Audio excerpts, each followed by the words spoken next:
Life has a peculiar way of shattering our illusions when we least expect it. I'm Dr.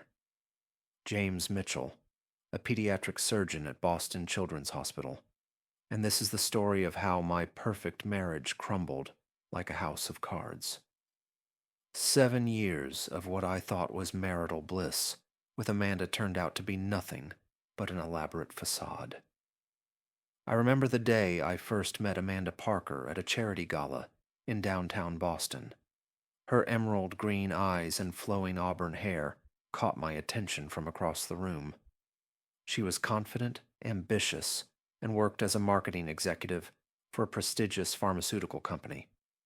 Our connection was instant, and within a year, we were married in a beautiful ceremony overlooking the Massachusetts coastline. We built what I believed was an enviable life together. Our Victorian home in Brookline was the envy of our social circle, and our careers were thriving. I saved children's lives by day, while Amanda climbed the corporate ladder with remarkable determination. Her natural charm and intelligence made her exceptional at her job, and I couldn't have been prouder of her accomplishments. The first 3 years of our marriage were everything I'd dreamed of. We traveled together, hosted dinner parties, and talked about starting a family once we both felt settled in our careers. Amanda's business trips were occasional back then, maybe once every couple of months. I never thought twice about them. They were just part of her job. But things began to shift subtly in our 4th year of marriage. Amanda's company expanded its operations, and suddenly, her business trips became more frequent. At first, it was twice a month, then weekly. She'd come home exhausted but oddly energized, talking about successful meetings and new clients. I supported her completely, even though the increasing travel meant more lonely nights for me. I started noticing small changes in her behavior. Amanda began paying more attention to her appearance, investing in new designer clothes, and spending more time at the gym. She said it was important for her corporate image, and I believed her. Why wouldn't I? She was my wife, my partner, the woman I trusted more than anyone else in the world. The first real red flag appeared on a Wednesday evening in March. I had just finished a complicated surgery on a 6-year-old boy with a congenital heart defect. Exhausted but satisfied with the successful operation, I decided to surprise Amanda with dinner at home. She was supposed to be returning from a 3-day conference in Chicago that evening. I prepared her favorite meal, pan-seared salmon with roasted vegetables, and a bottle of the Chardonnay we discovered during our trip to Napa Valley. As I was setting the table, my phone buzzed with a text from her. Flight delayed in Chicago. Probably won't be home until midnight. Don't wait up, honey. Something about that text felt off, but I couldn't put my finger on it. Maybe it was surgeon's intuition, the same gut feeling that sometimes guides me during complicated procedures.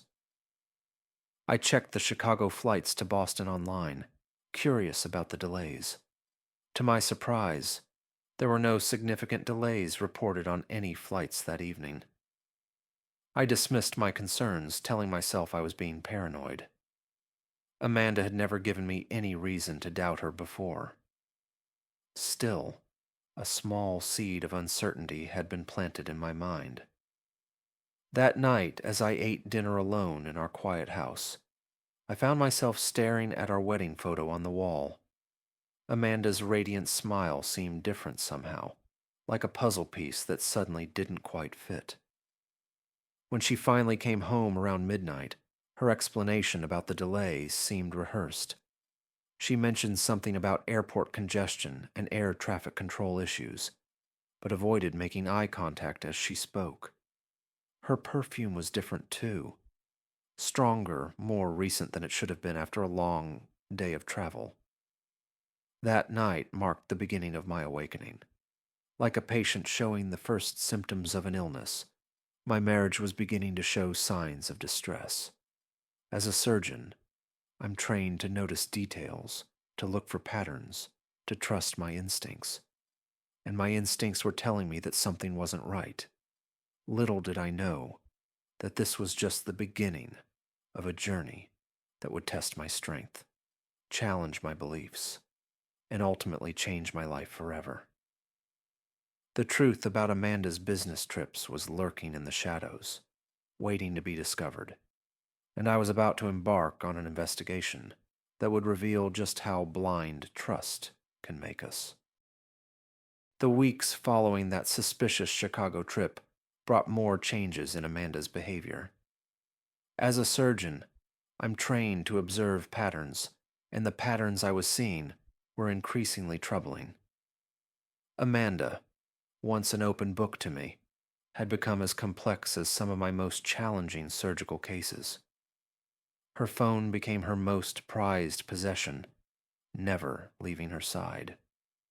She'd take calls in another room, speaking in hushed tones, and I noticed she'd positioned herself differently when texting, always at an angle where I couldn't catch a glimpse of her screen.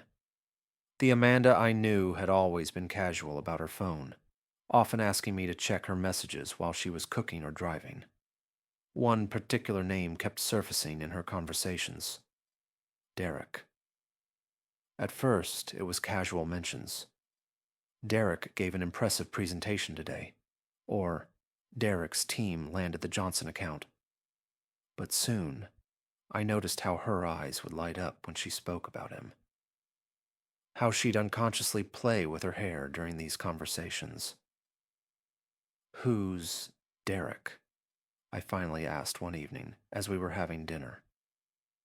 Amanda was wearing a new black dress that probably cost more than most people's monthly salary, her makeup perfectly done despite it being a regular weekday.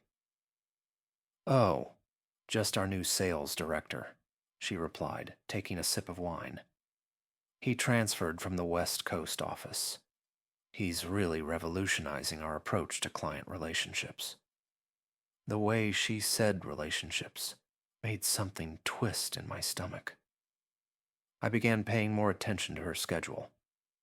The business trips were now happening 3 or 4 times a month, always to different cities: Chicago, New York, Philadelphia, Miami.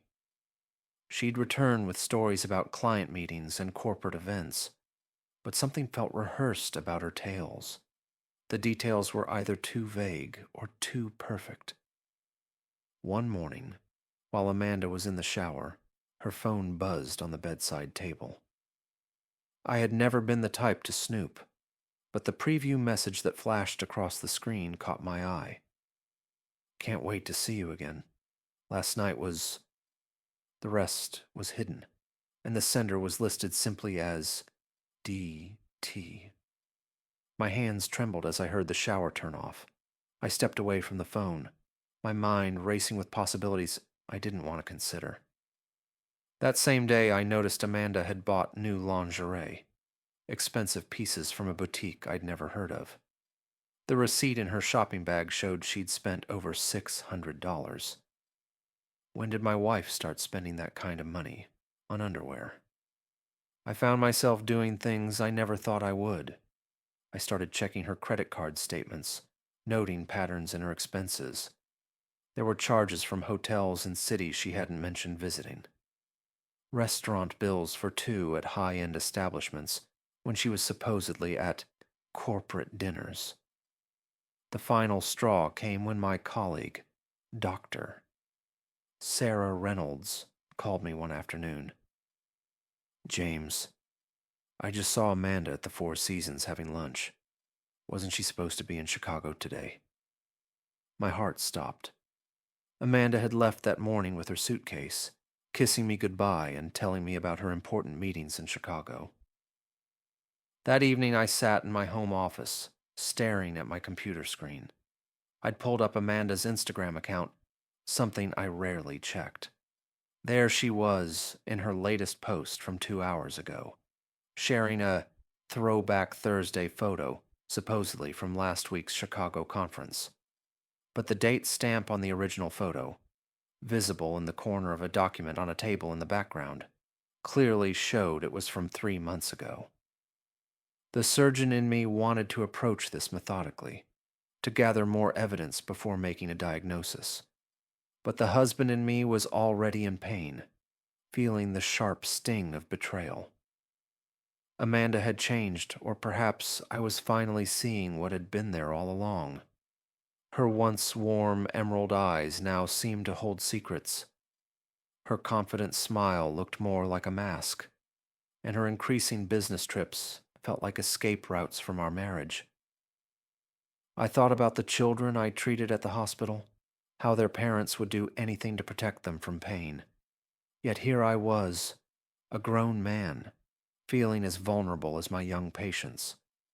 The difference was, I couldn't simply operate to fix this problem. The disease affecting my marriage required a different kind of intervention. As I sat there that night waiting for Amanda to return from her fake Chicago trip, I made a decision. I needed professional help. Not the kind I was used to providing, but the kind that could uncover the truth about my wife's double life. It was time to hire a private investigator. The decision to investigate my own wife felt like a betrayal in itself. As a surgeon, I'm used to making difficult decisions, but this was different. This wasn't about saving a life. It was about potentially destroying the life I had built with Amanda. Still, I needed to know the truth. I began my investigation methodically, the way I would approach a complex medical case. First, I started documenting everything: her trips, her phone habits, the changes in her behavior. Amanda's once predictable routine had become erratic. She'd go to the gym at odd hours, claiming she needed to distress from work pressure.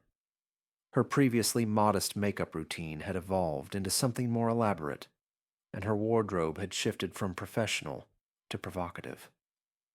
One evening, while Amanda was supposedly in Philadelphia, I decided to check our shared cloud storage, something we'd set up years ago for family photos. That's when I discovered her phone was automatically backing up her photos.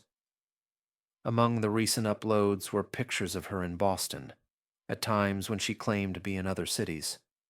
In one photo, she was sitting at a rooftop bar I recognized, wearing a red dress I'd never seen, her arm casually draped over the back of an empty chair beside her. The timestamp on that photo matched a day she was allegedly in New York for an emergency client meeting. I felt sick to my stomach. The woman in the photo, my wife, looked happier and more carefree than I'd seen her in months. Her auburn hair was styled differently, and she wore a necklace I didn't recognize, a delicate gold chain with a small pendant. I installed a tracking app on our shared iPad, which she occasionally used. It wasn't my proudest moment, but my need for truth outweighed my ethical concerns. The app revealed that during her supposed business trips, she often never left Boston. Instead, she frequented luxury hotels across the city: the Four Seasons, the Mandarin Oriental, and the Ritz-Carlton. The turning point came when I received a call from Mark, my college roommate who now worked in Chicago. "James, man, I'm confused. Amanda just posted on LinkedIn about a successful conference in Chicago, but I've been trying to attend that same conference. It was canceled 2 months ago due to funding issues." My hands shook as I pulled up Amanda's LinkedIn profile. There it was. A detailed post about a pharmaceutical marketing conference that didn't exist. She had even tagged several colleagues, but notably, among them was Derek Thompson, sales director. I clicked on his profile, and for the first time, I saw the face of the man who had been haunting my marriage. Derek Thompson was everything I wasn't. Younger, with the polished look of a man who spent more time in boardrooms than operating rooms. His profile showed he had indeed transferred from the West Coast office 6 months ago, right around the time Amanda's behavior began to change. I hired a private investigator named Michael Bennett, who came highly recommended for his discretion and thoroughness. "Dr. Mitchell," he said during our first meeting, "in my 20 years of doing this, I've learned that people's patterns tell their stories. Your wife has patterns, and they're speaking volumes." Michael set up surveillance and began tracking Amanda's movements. Within days, he provided me with photos that made my world spin. Amanda, entering the Mandarin Oriental during a supposed New York trip. Amanda, having an intimate dinner with Derek at an upscale restaurant in Back Bay. Their body language in the photos was unmistakable. The way she leaned into him, how their hands touched across the table, the intimate glances they shared. But the most damning evidence came from their hotel encounters. Michael documented multiple meetings at various hotels, always during her business trips. The timeline he presented matched perfectly with her increased travel schedule over the past 6 months. One photo particularly stood out: Amanda and Derek embracing in the hotel lobby, her wearing that same gold necklace I'd noticed in the rooftop bar photo. It wasn't just an affair. It was a carefully orchestrated double life. She had created an elaborate web of lies, using her job as the perfect cover for her infidelity. As I sat in my office at the hospital, reviewing Michael's reports, a young patient's mother thanked me for saving her child's life. "You're a miracle worker, doctor." "Mitchell," she said, "you fix what's broken." The irony wasn't lost on me. I could repair damaged hearts in the operating room, but I couldn't fix my own broken heart or my shattered marriage. The evidence was overwhelming, but I needed one final confirmation before confronting Amanda. I needed to understand the full scope of her deception, to see just how deep this betrayal went. Little did I know, the worst was yet to come. Armed with Michael's evidence, I found myself in an unusual position. As a surgeon, I'm used to acting swiftly when presented with critical information. But this situation required patience. I needed to understand the full scope of Amanda's deception before confronting her. Michael's surveillance continued, and each report felt like a scalpel to my heart. The precision with which Amanda had orchestrated her affair was almost admirable from a tactical standpoint. She had created an elaborate system of fake receipts and doctored expense reports. She even had a separate credit card I knew nothing about, hidden in a rarely used desk drawer. I discovered it while looking for our old tax returns. One particularly painful discovery came when I decided to dig deeper into our finances. Amanda had been transferring small amounts from our joint account to a private account over the past 6 months. The transfers were cleverly disguised as professional development courses and business expenses. In total, she had siphoned off nearly $15,000. I remembered how she had convinced me to cancel our planned anniversary trip to Paris, claiming she needed to attend an unmissable conference in Chicago. Now I knew she had spent that weekend with Derek at the Four Seasons Boston, using our anniversary funds to finance their luxury rendezvous. The surveillance photos became more intimate and more devastating. There was one of them shopping together at Newbury Street, Amanda trying on the gold necklace I had noticed before, obviously a gift from him. Another showed them sharing a passionate kiss in what they thought was a secluded corner of the public garden. The woman in these photos was someone I didn't recognize. Carefree, passionate, uninhibited. So different from the increasingly distant wife I came home to. Michael's investigation also revealed that Derek was married, with 2 young children in California. His wife had stayed behind when he transferred to Boston, supposedly to let their kids finish the school year. The reality was far more calculated. He was maintaining two separate lives, just like Amanda. One evening, while reviewing the latest batch of surveillance photos in my office at the hospital, a young resident knocked on my door. She needed my consultation on a complex case, a young boy with a rare heart condition. As I studied the child's scans, I found myself drawing parallels. Like this hidden defect in the child's heart, the rot in my marriage had been growing silently, undetected until it was almost too late. The final piece of evidence came from an unexpected source. Sarah, Amanda's assistant at the pharmaceutical company, reached out to me. She had been struggling with guilt, knowing about the affair but feeling loyal to Amanda. However, when she discovered that Amanda had been using her name to create fake conference registrations and hotel bookings, she decided to come clean. Dr. Mitchell, Sarah's voice trembled over the phone. I can't be part of this anymore. Amanda's been forging my signature on company documents. She's not just lying to you. She's committing fraud. She proceeded to send me copies of falsified expense reports and fabricated conference registrations, all part of Amanda's elaborate scheme to cover her tracks. The depth of the deception was staggering. This wasn't just an affair.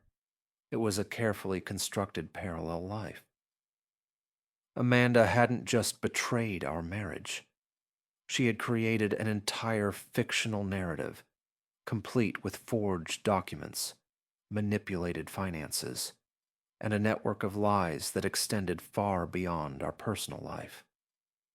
I spent that night in my office, surrounded by surveillance photos, financial records, and Sarah's documents.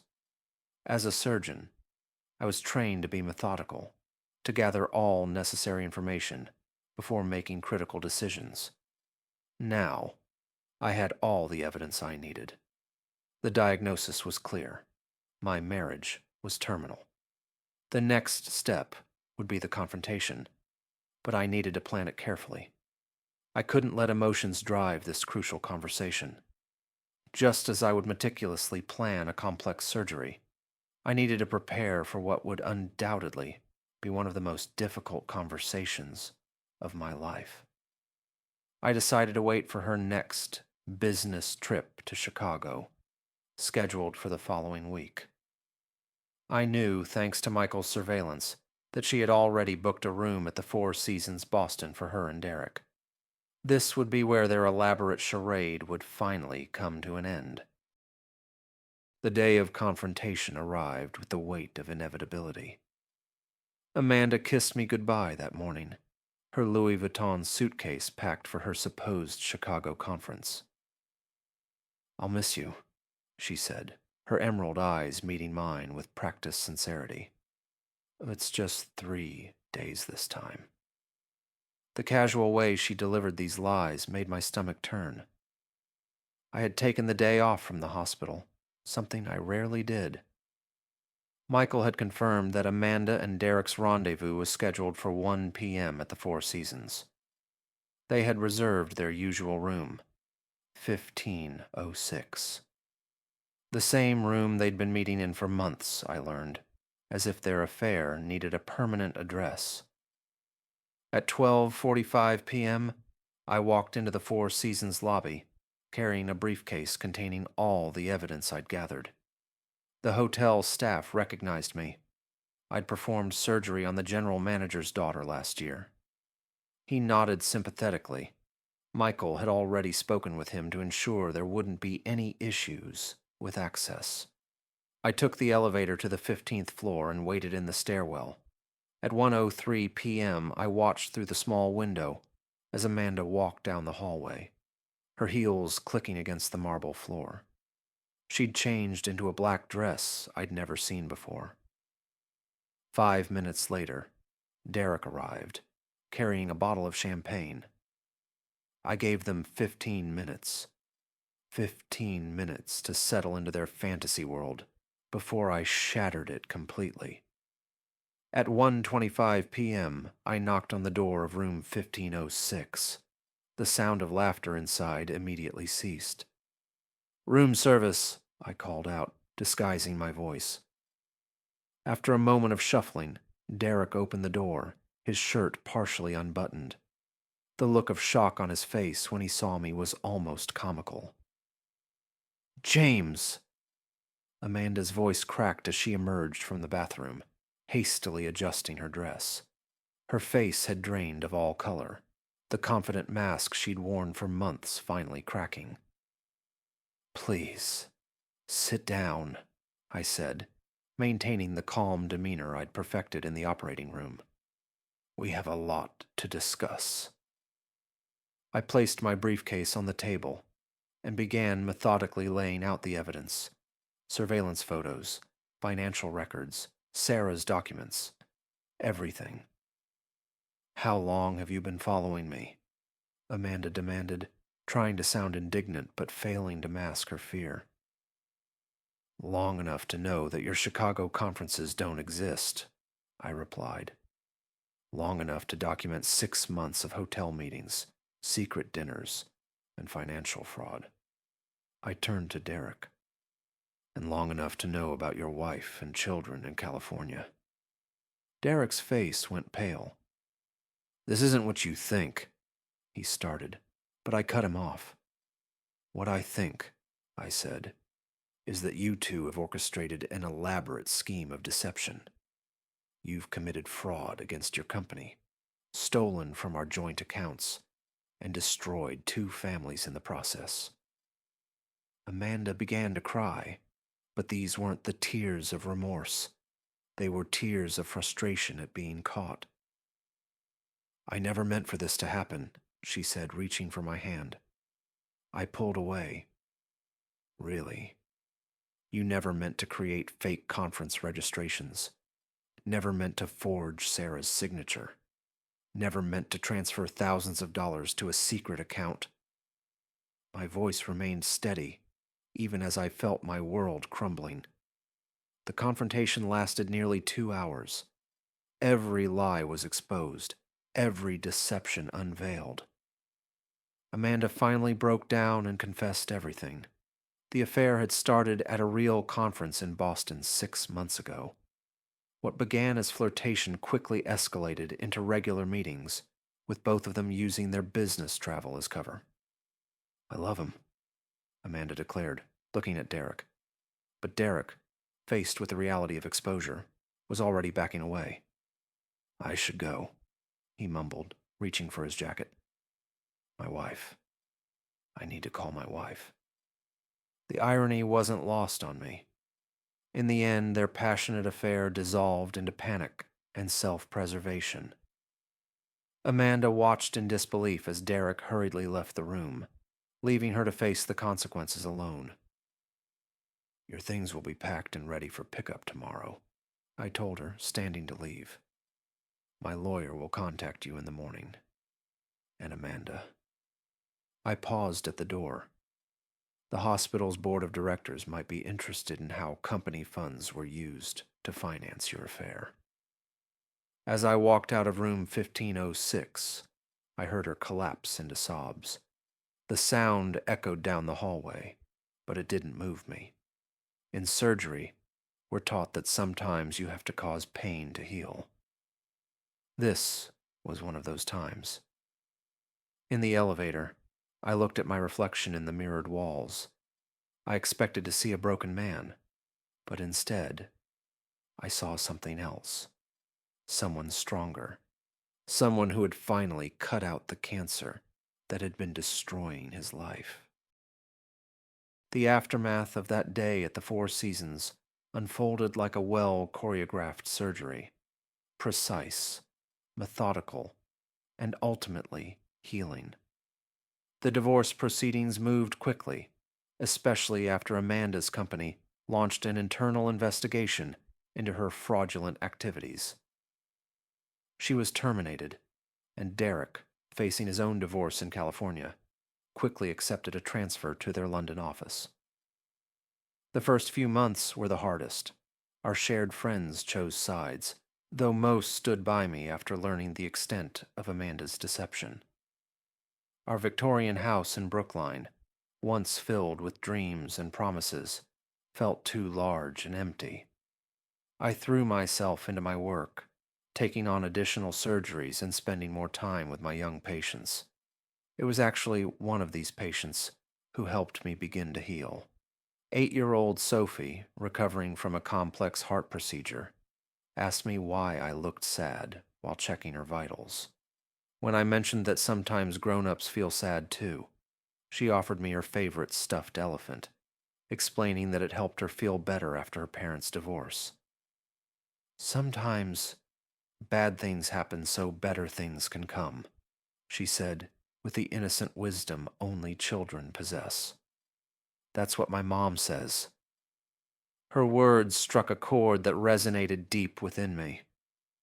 I started making changes, both small and significant. I sold a house in Brookline and bought a modern apartment in Back Bay. The fresh start felt liberating. I joined a support group for divorced professionals, where I met others who had survived similar betrayals. Their stories helped me understand that my experience, while painful, wasn't unique. 6 months after the confrontation, I received an unexpected email from Derek's wife, Catherine. She wanted to thank me for exposing the affair, explaining that it had ultimately saved her from years of potential deception. We met for coffee, two people united by shared pain, and found ourselves talking for hours. She had moved to Boston with their children for a fresh start, and her strength in rebuilding her life inspired me. My surgical practice continued to thrive, and I found myself approaching my work with renewed focus. The precision required in the operating room became a form of meditation, a reminder that steady hands and a clear mind could repair even the most damaged hearts, both literally and figuratively. 1 year after the divorce, I received a letter from Amanda. She was living in Chicago, working for a smaller company, and had undergone extensive therapy. Her letter expressed genuine remorse, acknowledging the depth of her betrayal and the pain she'd caused. While I appreciated her apology, I realized I no longer needed it. I had already forgiven her, not for her sake, but for my own peace of mind. The experience changed how I viewed relationships and trust. I learned that blind trust isn't a virtue, it's a vulnerability. Real trust should be built on transparency, communication, and mutual respect. These lessons proved valuable when I eventually started dating again, approaching relationships with both optimism and healthy caution. 2 years after discovering Amanda's betrayal, I found myself in a much better place. My work continued to give me purpose, saving children's lives and helping families navigate their most challenging moments. I had developed deeper friendships, stronger boundaries, and a clearer understanding of what I wanted in life. The support group I once attended for healing became one I now helped facilitate, sharing my story to help others navigate their own journeys through betrayal and recovery. It was rewarding to see how my experience could serve as a roadmap for others, showing them that there is life, often a better one, after betrayal. Looking back, I realized that discovering Amanda's infidelity was both an ending and a beginning. It ended my marriage, but it began a journey of self-discovery and growth. The skills that made me a good surgeon, patience, precision, and the ability to remain calm under pressure, helped me survive the worst crisis of my life. Today, when I pass the 4 seasons, I no longer feel pain. Instead, I'm reminded of my resilience, of the strength I found in my darkest moments. The truth about my wife's business trips may have shattered my world, but from those fragments, I built something stronger, more authentic, and ultimately, more fulfilling.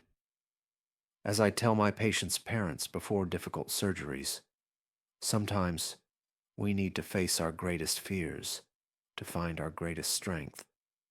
My story isn't just about infidelity, it's about survival, renewal, and the courage to trust in life again, even after our trust has been broken.